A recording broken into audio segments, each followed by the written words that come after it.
O início do ministério público.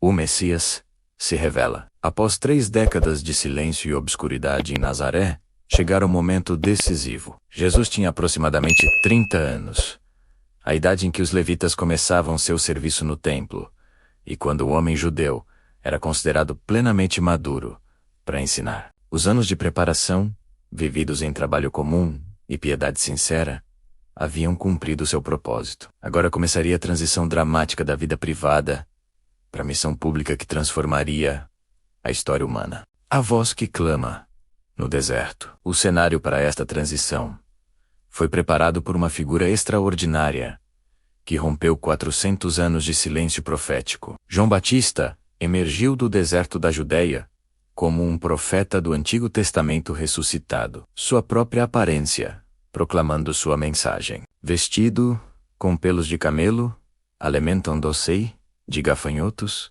e mel silvestre. João personificava a chamada radical ao arrependimento que pregava. Seu ministério começou nas margens do Rio Jordão, aquele mesmo rio que Israel atravessara séculos antes para entrar na Terra Prometida. A escolha do local não era acidental. Assim como Israel havia atravessado o Jordão para iniciar sua vida como nação na Terra da Aliança, agora João convocava o povo a um novo começo, um novo êxodo espiritual, através das águas do arrependimento. Multidões acorriam de toda a Judéia e região circunvizinha. Fariseus, saduceus, cobradores de impostos, soldados, pessoas comuns, todos vinham para ouvir aquela voz profética que ecoava com autoridade há tanto tempo ausente. Arrependei-vos, porque está próximo o reino dos céus, bradava João.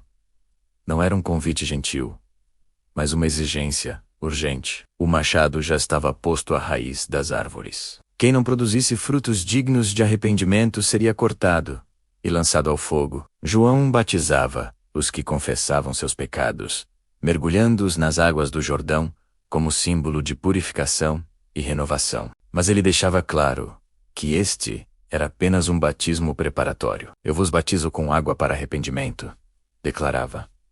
Mas aquele que vem depois de mim é mais poderoso do que eu, cujas sandálias não sou digno de carregar. Ele vos batizará com o Espírito Santo e com fogo. João conhecia seu lugar. Ele era a voz, não a palavra. A testemunha, não a luz. O amigo do noivo, não o noivo. Quando lhe perguntaram diretamente se era o Cristo, Elias ou o profeta esperado, ele negou todas estas identidades grandiosas. Era simplesmente a voz do que clama no deserto. Endireitai o caminho do Senhor, cumprindo a profecia de Isaías. Sua missão era diminuir, para que Cristo crescesse. Preparar corações para que reconhecessem aquele que já estava entre eles, mas a quem não conheciam. O batismo, manifestação do Messias. Um dia, Jesus deixou Nazaré e caminhou os aproximadamente 100 quilômetros até o Jordão, onde João batizava. Quando João o viu aproximando-se, algo aconteceu. Pelo Espírito, ele reconheceu aquele carpinteiro galileu como o Cordeiro de Deus que tira o pecado do mundo. Esta identificação era teologicamente profunda, conectando Jesus tanto ao Cordeiro Pascal, que salvara Israel no Egito, quanto ao servo sofredor de Isaías, que seria levado como cordeiro ao matadouro pelos pecados do povo.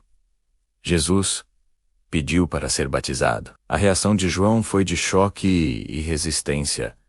Eu é que preciso ser batizado por ti, e tu vens a mim? A objeção era compreensível. João pregava um batismo de arrependimento para a remissão de pecados. Jesus não tinha pecados dos quais se arrepender, nenhuma impureza da qual ser purificado. Por que o Santo de Deus buscaria um batismo para pecadores? A resposta de Jesus revelou camadas de significado.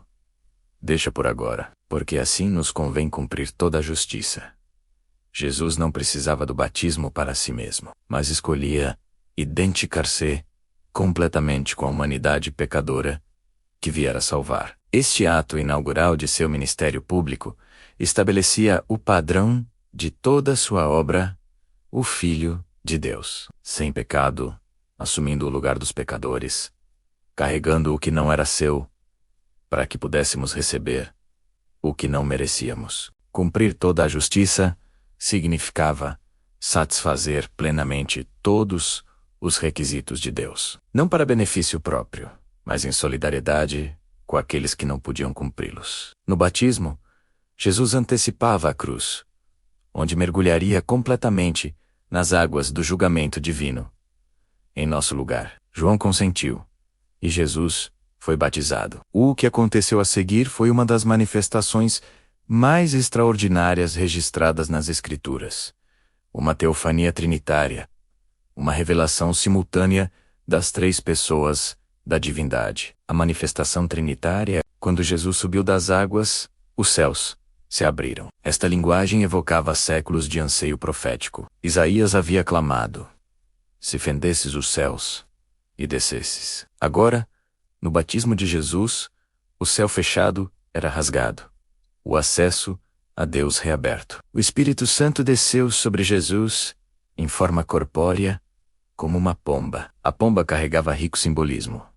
Era o pássaro que Noé soltara para verificar se as águas do julgamento haviam diminuído, retornando com um ramo de oliveira como sinal de paz e novo começo. Era também símbolo de pureza, gentileza e inocência. O Espírito, que pairara sobre as águas na criação, agora descia sobre Jesus, inaugurando uma nova criação. Este não foi o momento em que Jesus se tornou divino ou recebeu poderes que antes não possuía. Ele era o Filho eterno de Deus, desde toda a eternidade. Mas como homem, Jesus recebeu a unção do Espírito para seu ministério messiânico. Lucas observa que Jesus, cheio do Espírito Santo, foi então levado ao deserto. O Espírito que dissera permaneceria, equipando-o com poder para proclamar boas novas, curar enfermos, libertar cativos e inaugurar o reino de Deus.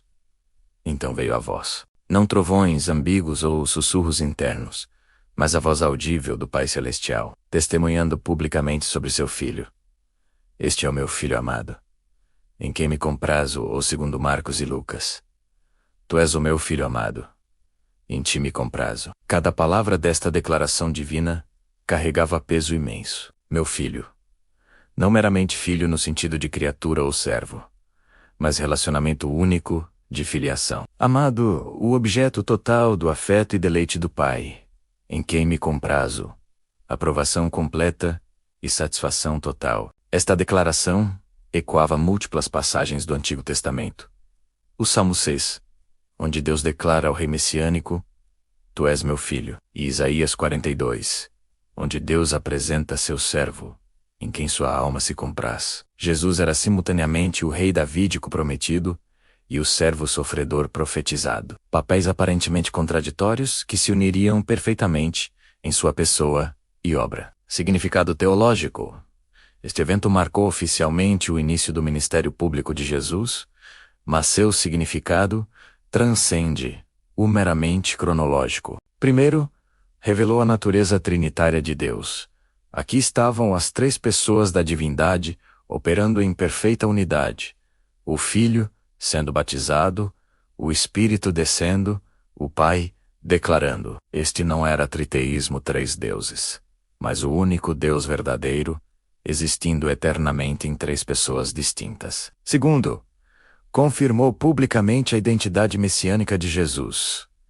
Não mais o carpinteiro obscuro de Nazaré. Ele era agora o Filho de Deus revelado, ungido pelo Espírito, aprovado pelo Pai.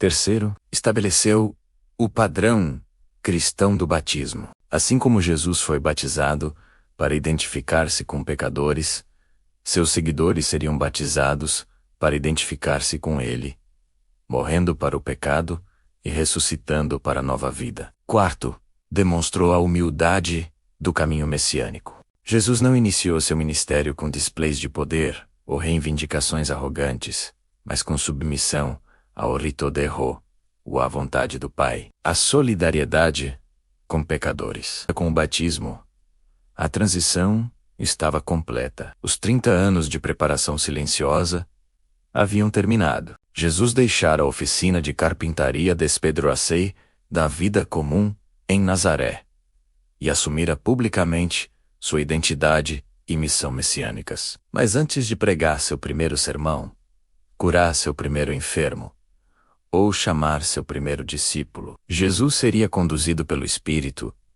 ao deserto para ser tentado pelo diabo. O mesmo Espírito que dissera como pomba, agora o impulsionava para o conflito. A unção para o ministério incluía equipamento para a batalha. O carpinteiro de Nazaré tornar-se o Messias revelado. Mas o caminho à frente não seria de glória imediata, mas de sofrimento redentor. O batismo prefigurava a cruz. A descida às águas antecipava a descida à morte. E assim como ele emergiu das águas do Jordão para a nova fase de vida e ministério, emergiria do túmulo em ressurreição gloriosa, vindicado como o Filho amado, em quem o Pai se compraz eternamente. Amanhã continuaremos contando esta e outras histórias da Bíblia. Se boque, gosto e quer continuar assistindo minha história, se inscreva no canal, deixe uma curtida e escreva sugestões de vídeos que você gostaria de ver por aqui.